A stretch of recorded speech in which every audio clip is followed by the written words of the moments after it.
पंच पुष्प में से एक पुष्प पारिजात का फूल, जिसको हार श्रृंगार का फूल भी कहते हैं, जिसको शिडली का फूल भी कहते हैं। पारिजात हार श्रृंगार, मैं निवेदन करूंगा आस्था चैनल से कि पारिजात का जो पुष्प है उसका दर्शन भी आप सभी श्रोता भाई बहनों को टीवी के माध्यम से कराते जाओ। जितने लोग टीवी पर कथा सुन रहे हैं, जितने लोग फेसबुक यूट्यूब पर कथा सुन रहे हैं, वो भी इस पारिजात के फूल का दर्शन अवश्य करें। और एलईडियां लगी हुई हैं, उन पर भी आप आराम से पारिजात के फूल का दर्शन कर सकते हैं। पारिजात का पुष्प, हार श्रृंगार का फूल, ऊपर से सफेद, नीचे जो उसकी डंडी होती है वो थोड़ी नारंगी होती है, संतरे के कलर की होती है, नारंगी कलर। महाराज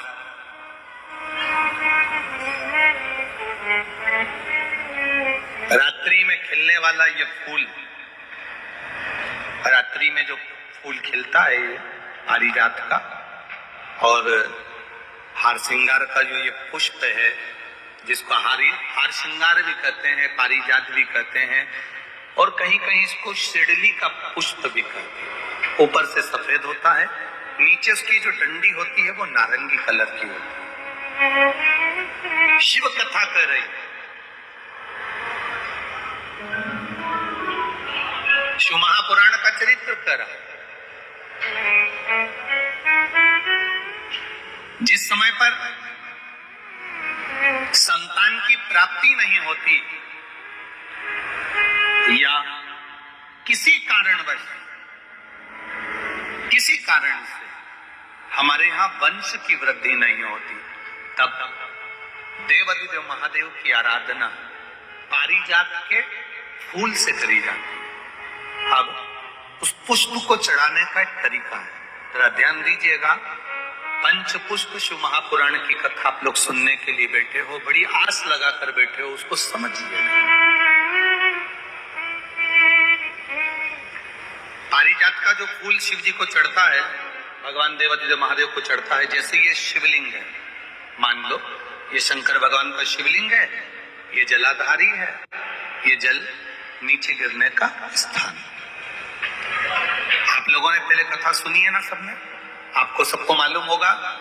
राइट में गणेश जी का स्थान, लेफ्ट में कार्तिकेय का स्थान, बीच में अशोक सुंदरी की जगह। जहां पर ये शिवलिंग रखा है वो माता पार्वती जी का हस्त कमल, शिवलिंग के रूप में, शंकर भगवान के रूप में ये शिवलिंग है।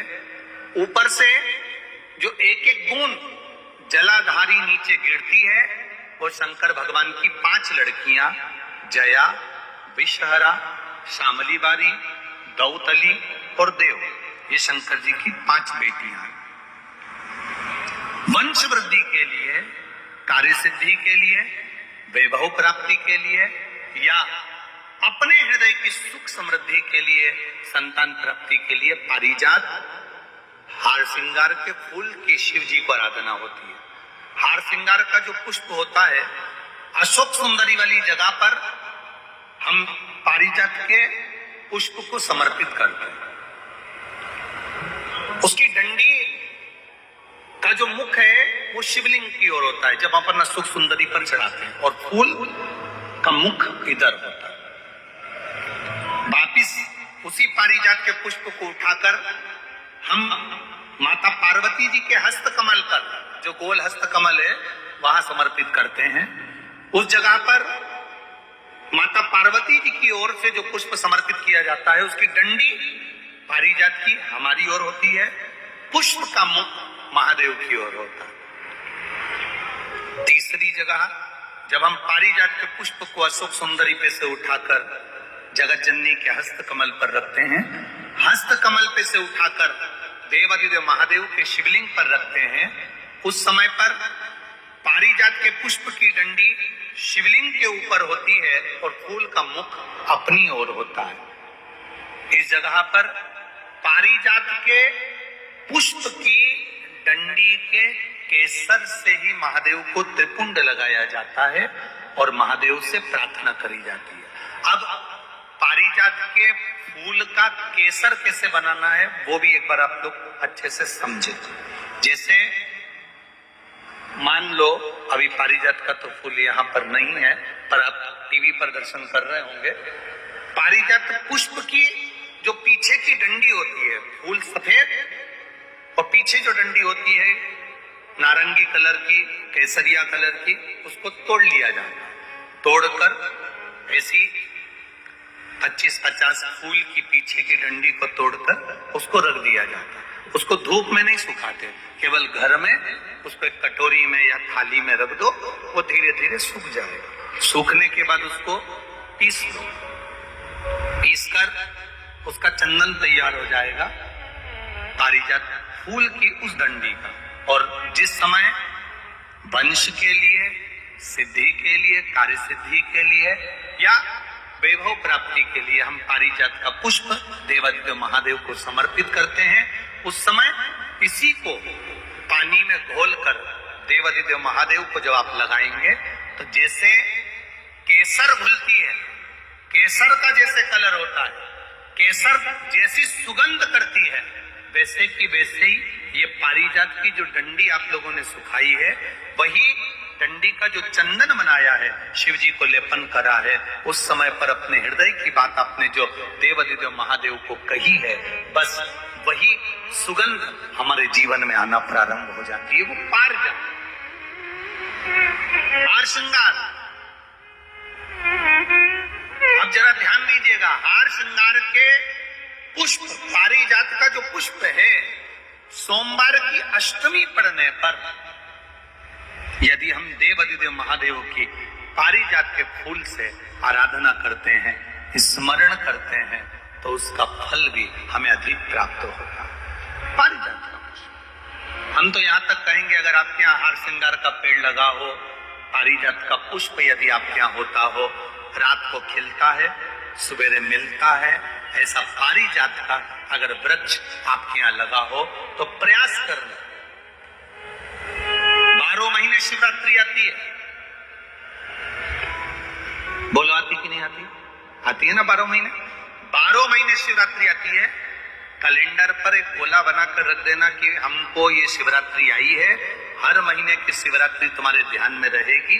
एक पारिजात का पुष्प, हार श्रृंगार का पुष्प एक अगर देवादिदेव महादेव को आपने चढ़ाना चालू कर दिया, समर्पित करना प्रारंभ कर दिया, तो आपको पीछे पलट कर देखने की जरूरत नहीं पड़ेगी, महादेव हाथ पकड़ ही रहेगा। पारिजात का पुष्प शिव को समर्पित।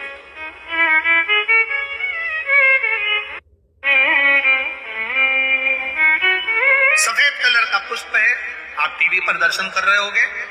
केसरिया कलर की, नारंगी कलर की उसकी डंडी है, भगवान शिव को समर्पित।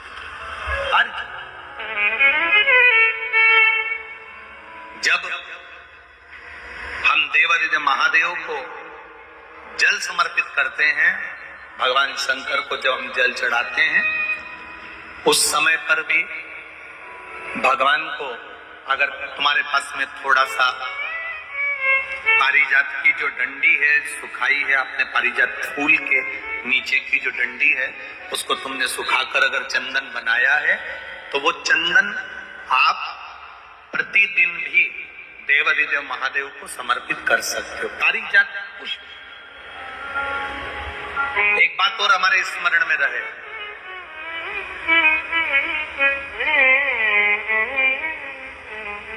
भगवान शिव को जो ये 5 तरह के पुष्प समर्पित करे जाते हैं, इन पुष्पों की डंडी जो पीछे लगी होती है, इसको तोड़ा नहीं जाता, शिव जी को चढ़ाते समय, इसका स्मरण आपको रहे।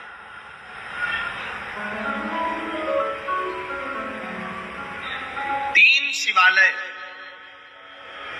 ऐसे हैं जहां पर पारिजात पारिजात के पुष्प को समर्पित कर देने से, भगवान शंकर को अगर पारिजात का पुष्प समर्पित किया जाता है तो मनवांछित फल की प्राप्ति होती है। पहला, मां नर्मदा से निकला हुआ कंकर नर्मदेश्वर महादेव। अगर कहीं नर्मदा जी के कंकर से शिवलिंग बना हुआ है तो मां नर्मदा के शिवलिंग पर पारिजात का पुष्प समर्पित होता है। दूसरा, जो शिवालय एकांत में हो, एकांतेश्वर महादेव जो एकांत में बैठे हो, भले ओटले पर बैठे हो, अकेले बैठे हो, एकांत में बैठे हो, वो एकांतेश्वर महादेव पर भी पारिजात का पुष्प समर्पित कर देने से, अगर कोई अदालत का कोर्ट केस होता है तो बाबा देवादिदेव महादेव का मात्र पारिजात पुष्प का स्मरण या उसको समर्पित कर देने से भी फल की प्राप्ति होती है। तीसरा, ऐसा शिवालय जो नदी के तट पर हो, सरोवर के तट पर हो, कुंड के तट पर हो, बावड़ी के तट पर हो, कुएं के तट पर हो। आप सब लोग तो ग्रामीण क्षेत्र के निवासी हैं और जितने लोग भी कथा सुन रहे हैं आस्था चैनल पर, फेसबुक, यूट्यूब पर, सबके स्मरण में होगा, पहले हमारे जो पूर्वज होते थे वो कुआं बावड़ी के पास में शंकर जी का शिवलिंग रख देते थे। ध्यान में होगा, जिसको स्मरण में होगा उसको मालूम होगा। शिवलिंग लाते थे और जहां कुआं होता था, बावड़ी होता था, तालाब होता था, नदी होती थी, उसके तट पर, उसके पास में शिवलिंग रख देते।